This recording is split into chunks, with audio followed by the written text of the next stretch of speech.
Okay, so here I drew a diagram. Let me just pick this up. Of Venus's little timeline. It's like, I'll just call it the Venus timeline.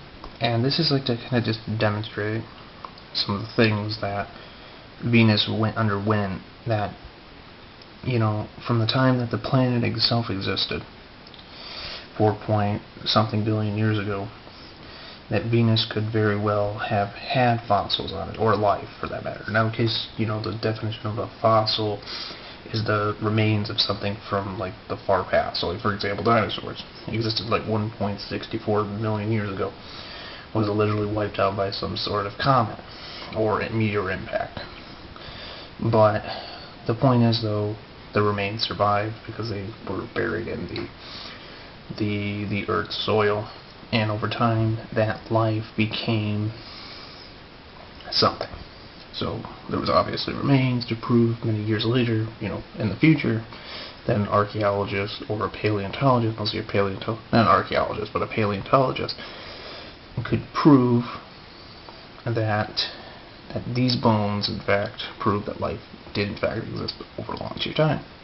And it also proves that evolution does in fact exist. So let's think about, like, let's do one better though. Now let's talk about another planet. So obviously Venus is the second planet from the Sun, and Earth is the third, and for the record, Mars too, or even Mercury, the first planet from the Sun. At least as of right now anyways. Because maybe there were planets that were engulfed by the Sun, and maybe Jupiter might have forced out a couple other planets that were probably by Earth. I know there was another planet called Theia that crash landed into Earth, and that actually was around Earth's orbit. So that's really interesting to think about. So here's what I present to you. Okay, so let's say 4 billion years ago, 4.3 or something like that. Mercury and Mars all had, and as well as Theia, and maybe other planets too. Maybe Mercury even had water on it. Okay, so obviously Venus looked much different way back in the day. As a matter of fact, Venus is also called Earth's sister. So what that pretty much states is that Venus did in fact look like Earth in a lot of ways, and therefore, you know, again, you know, you look at Earth. There's life on this planet, and you know, it pretty much makes sense. You know, you get a sustainable atmosphere, you know, oxygen, water, plants. You know, there's a cycle that works. So when you think about Venus, and you know, you start seeing similar traits, you start to think that, you know, you don't really need to explain the theory that life could exist, because it makes sense. You know, all we have to do is find fossils of it, and therefore, you know, it would sound like the whole thing comes full circle, obviously. So if you have a planet that has life on it, okay, and then later on, you know, it says has planetary support, you know, it makes sense that there could very well have been life on it, because, you know, there's life on this planet. I don't see how Venus and Mars could not have had life on them at one point. Okay, so then we move over to here, where it's like the same size. Now, I don't know if you want to say it's three. You know, this is a debatable question. Even I am a bit confused on this still. But Venus's atmosphere is said to really only start off. So, like, you know, back in the day, Venus wasn't really as big of a planet as it is now. But the reason why Venus's atmosphere is thicker now, and I'll explain what this is in a second, you know, than it's ever been. And it's because of sulfuric acid. And that's essentially where the decline of the planet came in. But before all this happened, though, Venus had a thin atmosphere, and it was a little bit bigger than Mars, but it wasn't as big as Earth. And even to this day, it's still not as big as Earth. But then we kind of go over here, and I know this isn't the best example of this. Again, this isn't accurate, but it's just to give you an idea. The core of Venus, from the surface to the original starting atmosphere, is like 3,000 something feet. Anything else after that, it's sulfuric acid. So you can essentially say that from this inner circle to the outer circle, it's 90% thicker than Earth's atmosphere. And essentially what that means is that Venus is covered in sulfuric acid. So this is what essentially happens. You got all these clouds of sulfuric acid. It rains sulfuric activity. Sulfuric acid, I believe, is like 0.3. So it's like 30% out of 100 sulfuric acid. So like, well, I mean, not 30% sulfuric acid, but I mean it's like 0.3 on the pH scale. So the lower the number, the more dangerous it is. So stomach acid, for example, is like 0.1 bits. So it's like pretty bad actually when you think about it. Sulfuric acid, the temperature. So from the temperatures from the atmosphere to the surface. So from the surface to the atmosphere. Okay. It says almost as tall as the Earth. Sulfuric acid overtakes planet, water disappears, everything else dies, everything else decays, fossils remain buried in the surface.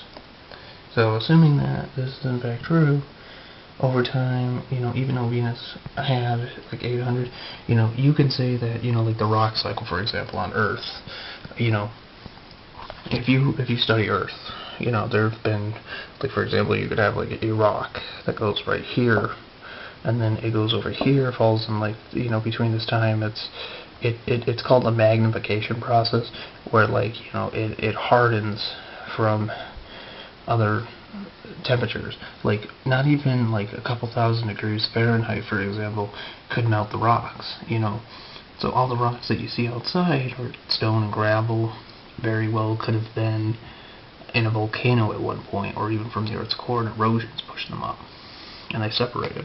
That's another way of looking at it, for example. And what I'm trying to say, though, is if you think about it, if Venus did in fact have life on it, the fossils would be buried in the core, because over time, different layers form. Soils, different layers of the atmosphere. So if you think about it, that's how Earth works. So Venus would be the same way. Sort of. Mars, too, included. But my point is, though, aside from the atmosphere being much different than it is now, and bigger than it once was. Again, honestly, I don't know how big Venus was before, how thick its atmosphere is now. But what it used to be, it's debatable. But the idea is very simple. If there was, in fact, think about it.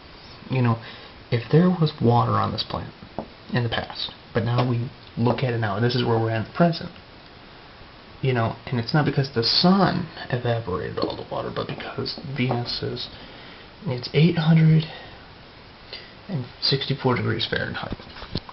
The sulfuric acid. Scientists say that the sulfuric acid on Venus literally can make the temperature go so high that it's hotter on Venus than it is when Mercury is facing the sun on its hottest days. Mercury is like 802 degrees Fahrenheit or something like that. It's pretty close, but it's pretty crazy to think that it can still be like 62, 64 degrees more cold. And even though Mercury doesn't really have an atmosphere, a weak one now, it's kind of interesting. It gets up to like 100. It can drop to like negative 212 degrees Fahrenheit. It's ridiculous, but it's just how it is, though. So my point is, though, all you have to do is go back in time. Planet has no water. Go back in time. Has life on it. Has water. Okay, so if fossils can survive temperatures like that, then it makes sense that all we have to do is find fossils, and we can prove without a doubt that there was life on this planet. Now, the reason why I say that there was life on this planet is because, again, Venus shares similar characteristics with Earth. Has water on it, has had oxygen on it, had hydrogen on it, had winds on it, had the fact it's a planet. My point is, though, even if we haven't seen everything on this planet, and again, having a time machine would probably be a good idea in this case. If these planets are nearby to Earth, again, Venus and Mars, and all these other planets that could have existed before, it just proves that aliens and even life on this planet could have existed in the past, because, the concept makes sense. If there's other planets out there, and, they look just like ours, and ours has plant life on it, do the math. I mean, it has to make sense that they had life on them at some point in the past, because, it was habitable, and definitely something had to have lived there. Because, and here's another interesting way of looking at it. Okay, so maybe some people often might say, well, how do you know for a fact that, there could have been, fossils on this planet? Well, you think about it like this. Okay, when Earth was created, there were meteorites that crash landed into Earth, its protophase. Okay, so those bacteria, DNA, RNA, eventually constructed, our ancestors. We came from stardust, we came from other planets, other energy, other living organisms. So if you wanted to do one better, you could essentially say that, Venus got hit by, asteroids, comets, maybe. So if you think about it, all these other planets, you could very well be surprised that maybe, the same process, bacteria could, heck, maybe there's even bacteria that lives on Venus right now that's immune to all the heat. I don't know how that would work, but, not everything's the same. So over time, these bacteria land on the surface, then they evolve, some die, reproduce asexually or sexually, and over time, they could have been like something that could have survived all those years and, evolved differently. It seems it seems very, like, it just seems like science fiction, but if you think about it, though, it could very well have been true. Because that's how it happened on our planet.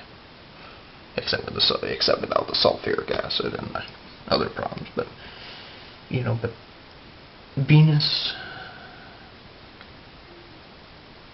is not what it used to be. And that's really questionable what had happened. Because when I was always growing up, I used to think that, it was just a dust planet and that was it. But then you really start doing research and you start thinking, no, wait, things do change in the past. From the past to the future. From the past to the present to the future. And that's really mind-blowing. So, what do you guys think? Because I'm going to be honest with you guys, I think that, this has to mean something.